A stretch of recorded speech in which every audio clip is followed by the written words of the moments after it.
Have you ever looked at the world around you, at the towering buildings of government, the flags waving in the wind, and wondered, how did we get here? How did we go from small tribes and scattered kingdoms to the complex systems of presidents, parliaments, and prime ministers we see today? The story of modern government isn't just a dry textbook chapter.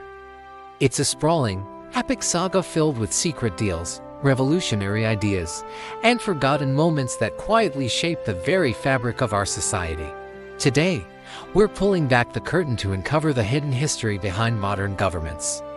Let's start our journey in a place you might not expect: ancient Rome. We all know about the emperors and the legions, but Rome's most enduring legacy might be its legal system. Roman law was revolutionary because it introduced the idea of a universal code that applied to everyone, at least in theory.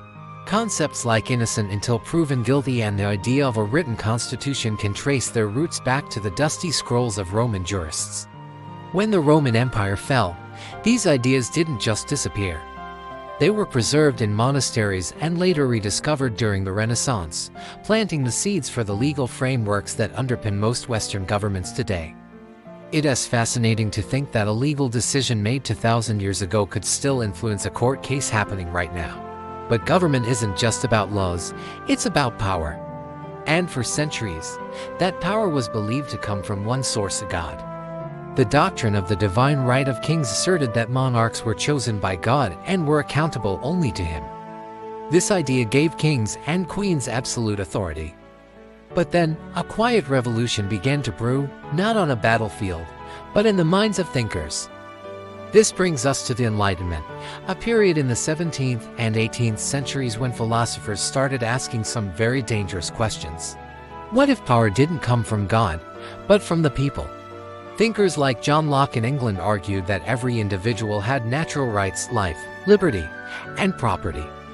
He proposed a radical idea that governments are formed by a social contract where people willingly give up some freedoms in exchange for protection of their rights. If a government breaks that contract, the people have the right to change it. This was a bombshell. It turned the whole concept of power on its head. Across the Channel in France, Montesquieu was observing the English system. He noticed a separation of powers between the king, the parliament, and the courts. He theorized that dividing government into legislative, executive, and judicial branches would prevent any one person or group from becoming too powerful. This checks and balances system became a blueprint for countless future constitutions, most famously, the United States Constitution. These weren't just abstract theories. They were the intellectual ammunition for real-world revolutions that would soon shake the globe. And shake the globe they did. The American Revolution was the first major test of these Enlightenment ideals. The colonists, chanting "no taxation without representation," were essentially arguing that the British government had broken its social contract. The Declaration of Independence is almost a point-by-point echo of John Locke's philosophy. When they won, the founders of the United States had a blank slate. They looked directly to Montesquieu when designing their new government, with a president, a Congress, and a Supreme Court, each with its own distinct powers. Just a few years later, the French Revolution erupted. Inspired by the American example and their own Enlightenment thinkers, the French people rose up against an absolute monarchy suffocating under debt and inequality. The revolution's slogan, "Liberté, Égalité, Fraternité, Liberty, Equality, Brotherhood," became a rallying cry for democratic movements worldwide. Though the French Revolution descended into chaos and led to the rise of Napoleon, it shattered the myth of the divine right of kings in Europe forever. The idea that ordinary people could and should have a say in their own governance was now out in the open, and it could not be put back in the box. But the story doesn't end there. As the 19th and 20th centuries rolled on, another hidden force began to shape governments: the Industrial Revolution. As factories sprung up and cities swelled, a new class of people emerged, an urban working class. Their struggles for fair wages, safe working conditions, and the right to vote pushed governments to evolve. This is where we see the birth of political parties focused on labor rights, the rise of unions as a political force, and the introduction of social safety nets like unemployment benefits and public health care. Things we often take for granted today were won through decades of struggle by ordinary people demanding that their government serve their needs, not just the needs of the wealthy and powerful. This social dimension of government, the idea that the state has a responsibility for the welfare of its citizens, is a relatively modern invention, born from the smoke and steel of the industrial age. At the same time, another powerful idea was sweeping the globe: nationalism. The concept that a group of people with a shared language, culture, and history should have their own independent state, their own government. Nationalism was a double-edged sword. It helped dismantle sprawling, multi-ethnic empires like the Austro-Hungarian and Ottoman empires, leading to the creation of many of the nation-states we see on the map today. But it also fueled competition, colonialism, and devastating conflicts as nations vied for power and resources. The two world wars were, in many ways, the catastrophic result of unchecked nationalism, and they forced the world to once again rethink the nature of government.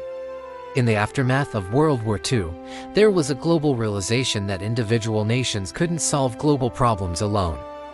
This led to the creation of international bodies like the United Nations, the World Bank, and the International Monetary Fund. The goal was to create a new layer of governance, a system for countries to cooperate on issues like peace, security, and economic stability. The rise of these supranational organizations represents one of the most significant, and often controversial, developments in the modern history of government. It raises new questions. How do we balance national sovereignty with international cooperation?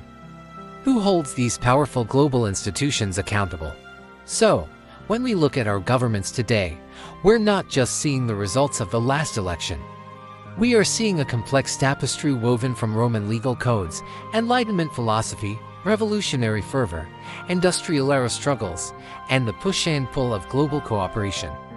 The president signing a bill is channeling the executive power defined by Montesquieu.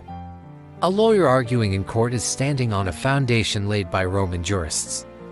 A citizen casting a vote is exercising a right that people fought and died for. The history of government is a continuous, living story. It's a reminder that the systems we live under were not handed down from on high. They were built, debated, fought over, and reformed by people just like us. Understanding this hidden history is more than just an academic exercise. It empowers us.